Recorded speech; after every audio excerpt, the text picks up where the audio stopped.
Um, so putting aside the fundamentals for a second, I think it's worth taking a few minutes just to review where the Mexican market is today and kind of how we got here. So 2012 was really when we think the market first started heating up, although there had been a lot of off-grid solar development prior to that point.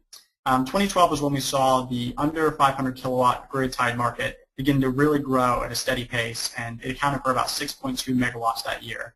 CFE started exploring utility-scale solar for the first time and built a 1 megawatt and a 5 megawatt plant. And also one of the biggest self-supply projects up to that point came online, which was the 1.2 megawatt project at ABB's facilities. So against that backdrop, even though 2012 was when the market started heating up, I think 2013 was really a breakthrough year. The distributed market as a whole reached about 25 megawatts.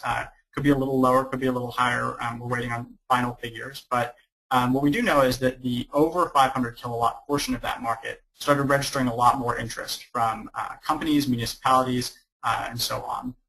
We also saw the 30 megawatt Aura 1 project commissioned, which we're going to hear about hopefully a little bit later on, which is not only the largest solar project in Mexico, but also is a real indication of the potential for large-scale, unsubsidized PV development, since that project receives price-competitive compensation from the open wholesale market. And as I mentioned earlier, this is in some ways a watershed project, not just for Mexico, but also just for the global PV market, because it's one of the first projects of its kind. And so, looking back over 2012 and 2013, a few of the key trends that we've seen up to this point is that the under 500 kilowatt market is growing rapidly quarter over quarter, and we see that trend only continuing with more competition as installers, start popping up in the market, as consumers get more market education, and also with increased access to things like financing and leasing systems for residential and commercial solar. The over 500 kilowatt self-supply market has also been growing steadily.